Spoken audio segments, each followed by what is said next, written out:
Hi all, welcome back to my channel. So आज की इस वीडियो में हम हमारा नया टॉपिक चालू करने वाले हैं। इस टॉपिक का नाम है हाइट एंड डिस्टेंस। ठीक है, height and distance. Height and distance जो है वो हमारा चैप्टर नंबर 20 का पार्ट है। आर एस अग्रवाल बुक के चैप्टर नंबर 20 का कॉन्सेप्ट है हाइट एंड डिस्टेंस। इस चैप्टर को हम आज से अपने वीडियो में चालू करने वाले हैं। तो मैं आप लोगों को इस चैप्टर के सारे क्वेश्चंस को वन बाय वन करवाने वाला हूं। आज से लेकर के अभी आने वाले वीडियोस में मैं इसी चैप्टर के क्वेश्चंस को आप लोग को सॉल्व करवाने वाला हूं। तो आप लोग को मैं रिक्वेस्ट करूंगा कि आप मेरी इस वीडियो को पूरा एंड तक देखें, और अगर आपको वीडियो देखने के बाद में कोई भी जगह पे डाउट आता है तो आप मुझे कमेंट सेक्शन में बताएं, ताकि मैं आने वाले वीडियो में आपका वो डाउट भी क्लियर करने की कोशिश करूंगा। ठीक है, तो चलिए इस पर्टिकुलर क्वेश्चन को सॉल्व करना स्टार्ट करते हैं। तो हाइट एंड डिस्टेंस में हम लोगों का ये जो पार्ट है ये हमारा ट्रिगोनोमेट्री का पार्ट है। तो ट्रिगोनोमेट्री का जो जो फॉर्मूला जहां पर भी यूज होगा उसको मैं आपको क्वेश्चन करवाते करवाते समझाते हुए चलूंगा। ठीक है, क्वेश्चन नंबर 1 ऑलरेडी मैंने यहाँ पे लिख लिया है। यहाँ पर बोल रहा है an electric pole is 10 metre high if its shadow is 10√3 metre in length, find the elevation of sun. ठीक है, तो इस चैप्टर में हम लोग का मेजर दो चीज के बारे में बात होगा। एक होगा हमारा एंगल ऑफ एलिवेशन। ठीक है, अच्छा मैं इसको नया पेज बताता हूँ आपको। इस चैप्टर में दो चीज के बारे में बात होगा।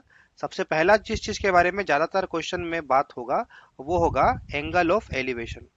Angle of elevation. और दूसरा टॉपिक जो इस चैप्टर में ज्यादातर बात होगा वो होगा एंगल ऑफ डिप्रेशन। ठीक है, एंगल ऑफ डिप्रेशन।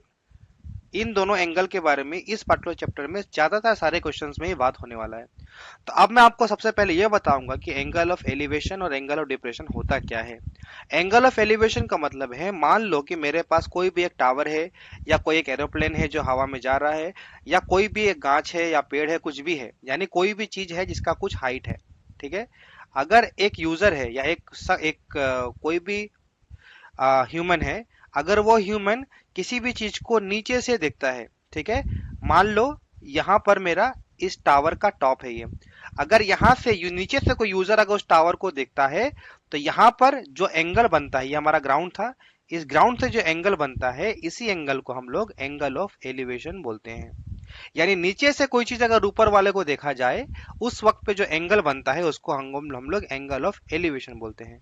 ठीक है, एंगल ऑफ डिप्रेशन क्या होता है, मान लो यहाँ पर एक टावर है, इस टावर पे ही कोई आदमी बैठा हुआ है।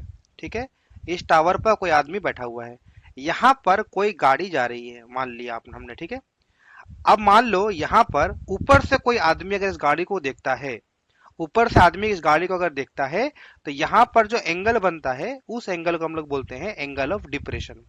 यानी अगर ऊपर से कोई नीचे वाली चीज को देखा जाए, ऊपर से कोई नीचे वाली चीज को अगर देखा जाए, उस वक्त पे जो एंगल बनता है वो हमारा एंगल ऑफ डिप्रेशन बनता है। और अगर नीचे खड़े होकर के कुछ ऊंची वाली चीज को देखा जाए, वहां पर जो एंगल बनता है उसको हम लोग एंगल ऑफ एलिवेशन बोलते हैं। ठीक है, एंगल ऑफ एलिवेशन यानी नीचे कोई आदमी खड़ा है और वो ऊपर की तरफ देख रहा है। और एंगल ऑफ डिप्रेशन का मतलब है ऊपर कोई आदमी बैठा है और वो नीचे किसी चीज को देख रहा है। उस वक्त पे जो एंगल बनता है उसको हम एंगल ऑफ एलिवेशन और एंगल ऑफ डिप्रेशन के बारे में बताते हैं। ठीक है, ये हो गया हमारा कॉन्सेप्ट वाले बात। अब हम यहाँ पर आप लोगों को इस क्वेश्चन को बनाने की कोशिश करते हैं। तो आप यहाँ पर देखो लिखा है an electric pole is 10 metre high.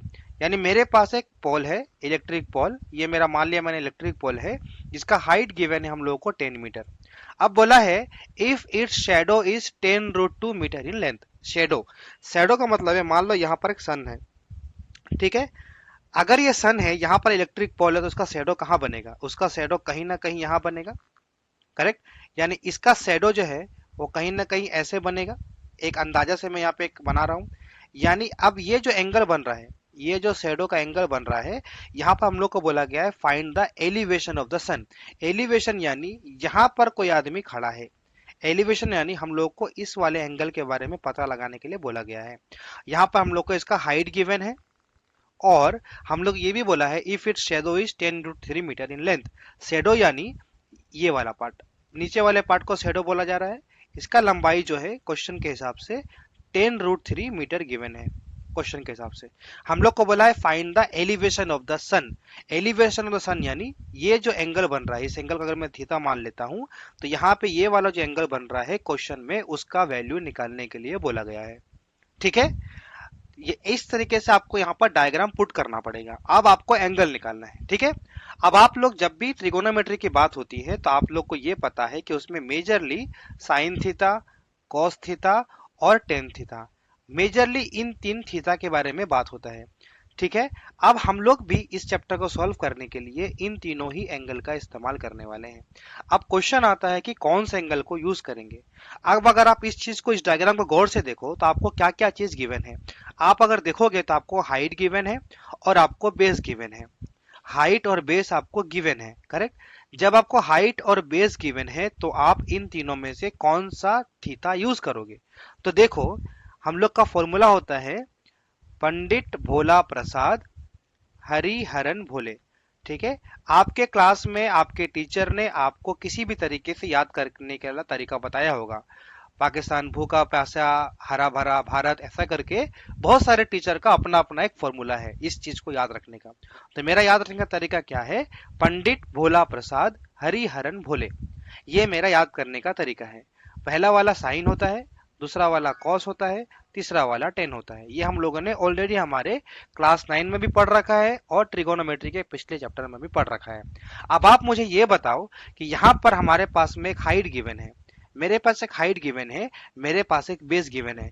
तो अब आप ये बताओ कि इन तीनों ही फॉर्मूला में से कौन सा फॉर्मूला ऐसा है जहां पर हाइट और बेस दोनों चीज गिवन है। तो आप गौर से देखोगे तो ये वाला 10 वाला जो चीज है, इसमें हाइट और बेस दोनों गिवन है। हाइट यानी परपेंडिकुलर, बेस यानी बी। इसका मतलब है अकॉर्डिंग टू द क्वेश्चन हम यहाँ लिख सकते हैं कि टेन थीटा इक्वल टू 10/10√3, यानी टेन थीटा का मतलब होता है P/B। तो हमारे पास क्वेश्चन में P का जो वैल्यू है वो 10 है, B का जो वैल्यू है वो 10√3 है। तो हमने यहाँ पर टेन थीटा इक्वल टू 10/√3 लिख लिया। ठीक है, अब आप क्वेश्चन करोगे सर आपने साइन या कॉस क्यों नहीं यूज किया। तो अगर आप गौर करोगे यहाँ पर तो साइन में आपका हाइपोटेनस लगता है और कॉस में भी हाइपोटेनस लगता है, लेकिन हमारे क्वेश्चन में इस हाइपोटेनस का वैल्यू गिवन ही नहीं है। जब हमारे पास हाइपोटेनस का वैल्यू गिवन ही नहीं है तो हम साइन और कॉस को यूज कैसे करेंगे। करेक्ट, आई होप आपको समझ में आ रहा होगा। हमारे पास अगर साइन और कॉस हाइपोटेनस गिवन ही नहीं है तो हम साइन और कॉस यूज करेंगे कैसे। इसीलिए हम लोग को यहाँ पर 10 का यूज करना पड़ा, क्योंकि हम लोग के पास परपेंडिकुलर और बेस गिवन था। ठीक है, तो यहां से जब आप इसको सॉल्व करोगे तो 10 और 10 कैंसल आउट हो जाएगा, तो आपको यहाँ पर बनेगा टेन थीटा इक्वल टू 1/√3। अब आप मुझे बताओ कि अगर एक जगह पे थीटा है, एक जगह पे वैल्यू है, तो हम लोग क्या करते हैं, राइट हैंड साइड पे भी वो कौन सा डिग्री बनाता है उसका वैल्यू लिखते हैं। यानी 1/√3 जो है वो हमारा 10/30 का वैल्यू होता है। ठीक है, 10/30 का वैल्यू √3 होता है, तो 10 कैंसिल होकर थीटा कितना आ जाएगा, 30 डिग्री आ जाएगा। तो हम लोग क्वेश्चन में बोला था कि find the elevation of the sun, तो हम यहाँ क्या लिखेंगे कि एंगल ऑफ एलिवेशन कितना है, एंगल ऑफ एलिवेशन हमारा है 30 डिग्री। ये हमारा हो गया आंसर। ठीक है, आई होप आप लोग को ये वाला क्वेश्चन समझ में आएगा। आप लोगों को जितना प्रैक्टिस करोगे ये वाला चैप्टर उतना आपका क्लैरिटी आता जाएगा। ठीक है, तो ये हो गया हमारा क्वेश्चन नंबर 1। अब हम हमारा क्वेश्चन नंबर 2 को देखते हैं। हमारे क्वेश्चन नंबर 2 में क्या गिवन है, हम पहले क्वेश्चंस पढ़ेंगे। क्वेश्चंस पढ़ने के बाद में हम लोग उसको डायग्राम में पुट करने की कोशिश करेंगे। क्वेश्चन में बोला है the angle of elevation of the top of a tower from a point on the ground and at a distance of 150 metre from the foot is 30 metre. Find the height of the tower correct to one place of decimal. ठीक है, the angle of elevation, जैसे ही आपको ये नजर आएगा angle of elevation, इसका मतलब है आपको आपका जो एंगल बनेगा वो नीचे से बन रहा है, यानी नीचे कोई खड़ा है वो ऊपर की चीज को देख रहा है। एंगल ऑफ एलिवेशन का मतलब है नीचे से किसी ऊंची चीज को देखना। तो बोल रहा है the angle of elevation of the top of a tower, यानी मैं मान लिया कि ये मेरा एक टावर है। ठीक है, ये मेरा एक टावर है। एंगल ऑफ एलिवेशन का मतलब है नीचे से टावर के टॉप को देखा जा रहा है। यानी मैं पकड़ लूंगा कि मैं यहाँ पर कोई यूजर खड़ा है, यहाँ पर कोई यूजर खड़ा है, ये यूजर एंगल ऑफ एलिवेशन देख रहा है, यानी यहाँ पर एक एंगल बन रहा है, ये एंगल ऑफ एलिवेशन इसको बोलते हैं, जो क्वेश्चन में गिवन है 30 डिग्री। यानी एंगल ऑफ एलिवेशन जब नीचे से कोई टावर का टॉप को देख रहा है तो उसका एंगल बन रहा है 30 डिग्री। और यहाँ पर ये बोला है कि from the point on a ground and at a distance of 150 metre from the foot, यानी फुट यानी ये डिस्टेंस के बारे में बात किया, यानी इसके गिवन है 150 मीटर, फुट का वैल्यू गिवन है।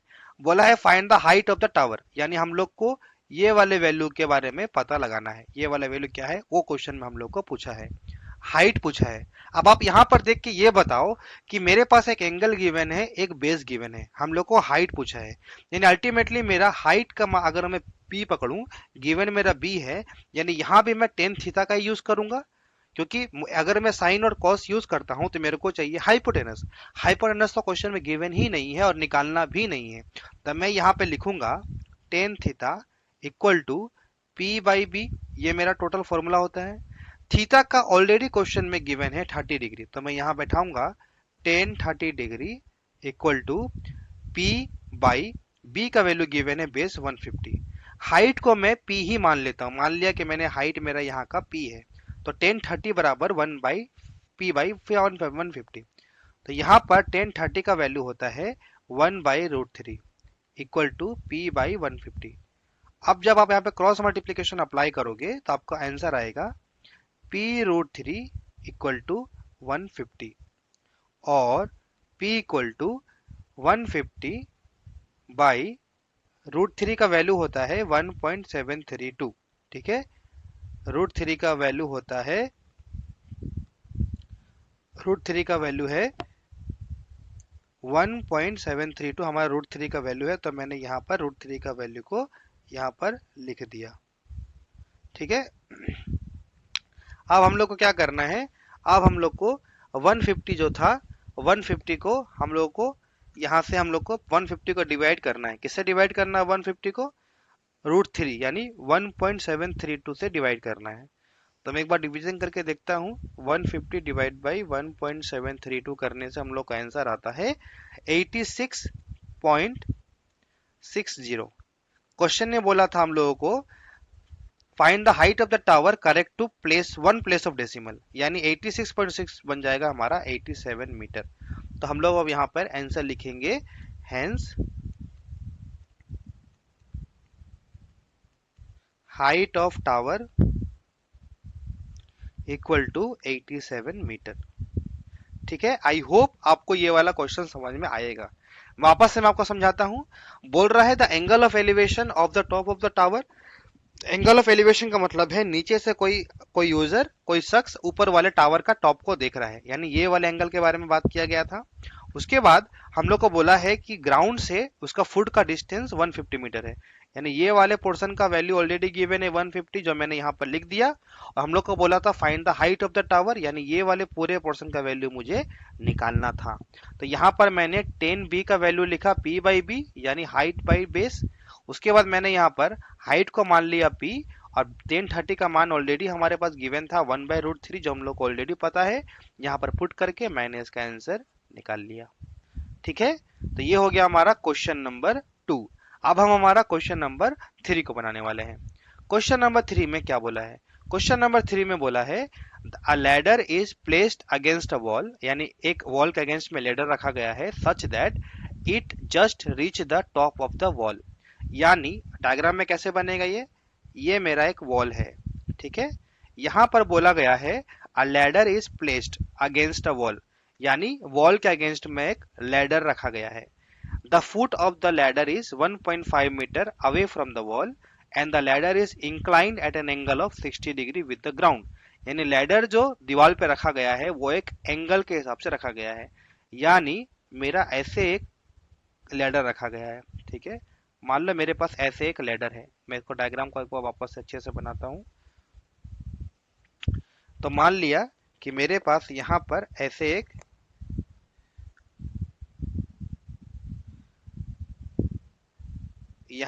मेरे पास ऐसे एक स्ट्रेट दीवार है।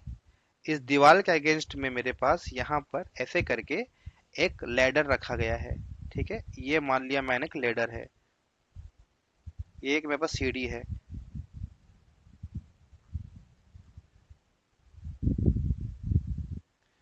यहाँ पर मुझे क्वेश्चन में क्या बोला गया है कि सीढ़ी जो है वो दीवार पर एक एंगल के हिसाब से रखी गई है, यानी ये वाला जो एंगल बन रहा है ये एंगल मेरे पास क्वेश्चन में गिवन है 60 डिग्री।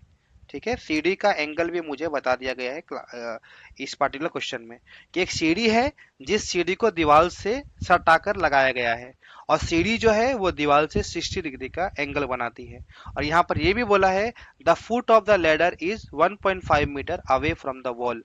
इसका मतलब अगर ये मेरा वॉल का फुट है और ये मेरा लेडर का फुट है तो इसका जो डिस्टेंस है वो है मेरा 1.5 मीटर। फिर हम लोग क्वेश्चन ने बोला है find the height of the wall, यानी मुझे इसके बारे में वैल्यू पता लगाना है। ठीक है, आई होप आपको ये डायग्राम समझ में आया होगा कि मैंने डायग्राम कैसे बनाया। अब मैं इसको सॉल्व करने वाला हूं। अब आप देखो, मुझे एक एंगल गिवन है, बेस गिवन है, मुझे यहाँ का हाइट भी निकालना है, यानी यहाँ पर भी मैं 10 ही यूज करने वाला हूँ। यानी यहाँ पे मैं लिखने वाला हूँ 10 60 डिग्री इक्वल टू हाइट को मैं p लिख रहा हूँ और बेस को मैं 1.5 लिख रहा हूँ। 10 60 का वैल्यू होता है √3, √3 इक्वल टू p बाई 1.5। जब आप इसे क्रॉस करोगे तो आपका आंसर आएगा p इक्वल टू √3 इंटू 1.5, यानी √3 का जो वैल्यू होता है वो वैल्यू होता है हमारा 1.732 इंटू 1.5। यानी जब आप 1.732 को 1.5 से इंटू करते हो तो आपका आंसर कितना आता है, मैं एक बार कैलकुलेट करके देखता हूँ, 2.598। इसका मतलब है अप्रॉक्स हम लिख सकते हैं 2.6।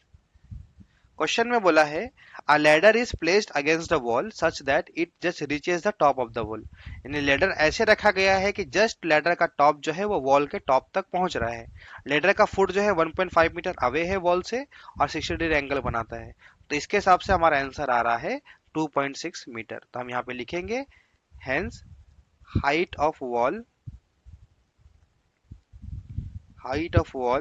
Is equal to 2.6 metre. ठीक है, तो आई होप आपको ये वाला क्वेश्चन भी समझ में आया होगा। और आज मैंने आप लोगों को डे 1 पर हाइट एंड डिस्टेंस के 3 क्वेश्चंस को सॉल्व कराया है। तो मैं आपसे यही रिक्वेस्ट करूंगा कि जब आप इस वाले चैप्टर को पढ़ना चाहते हो, सीखना चाहते हो, तो मेरे वीडियो को आप एंड तक जरूर देखिएगा ताकि आप लोगों को सारे कॉन्सेप्ट्स को आसानी से समझने में ईजी लगे। और अगर आपको ये चैप्टर समझने में कोई भी डाउट आए या मैं क्वेश्चन कैसे बना रहा हूँ उसको समझने में कोई प्रॉब्लम आए तो आप मेरे वीडियो पर कमेंट करके मुझे बता सकते हो, ताकि आने वाले वक्त पे मैं जो वीडियो बनाऊंगा मैं वहां पर आपका डाउट क्लियर करने की कोशिश करूंगा। ठीक है, तो चलिए आज का वीडियो यहीं खत्म करते हैं और आई होप आपको ये पसंद आया होगा। तो अगर पसंद आया होगा तो आप इस वीडियो को लाइक करें और मेरे चैनल को सब्सक्राइब करें, ताकि आने वाले टाइम पे जो भी वीडियो मैं आप लोग के लिए बनाने वाला हूँ उसका नोटिफिकेशन आप तक पहुंचता रहे।